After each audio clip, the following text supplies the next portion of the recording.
Përshëndetje. Partia Demokratike përcjell sot shqetësimin e qytetarit Arben Kalemaj, i cili denoncon se prej vites po përballet me një padrejtësi flagrante nga institucionet shtetërore. Zoti Kalemaj është i diagnostifikuar me stemi lateral dhe të tjera sëmundje shoqëruese.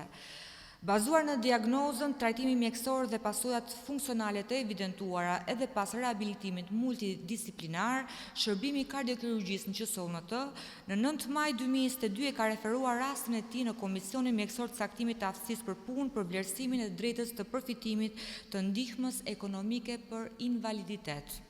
Në 5 tetor po të njëjtit vit, ky komision ka konfirmuar se zoti Kalemaj plotson kushtet ligjore për përfituar të ardhura si invalid.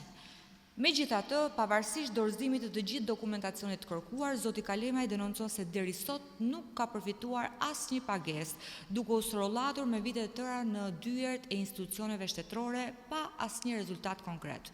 Sipas tij, asnjë zyrtar nuk ja mohon të drejtë, por as nuk e ekzekuton atë.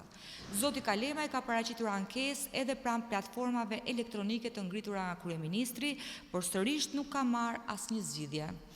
Partia Demokratike kërkon ekzekutimin e menjëhershëm të ligjit nga administrata shtetërore dhe trajtimin me dinjitet të qytetarëve që kanë të drejtë të përfitojnë mbështetje. Përse duhet që një qytetar i sëmurë dhe i pamundur t'i drejtohet Partisë Demokratike për të marrë një të drejtë të tij të garantuar nga ligji?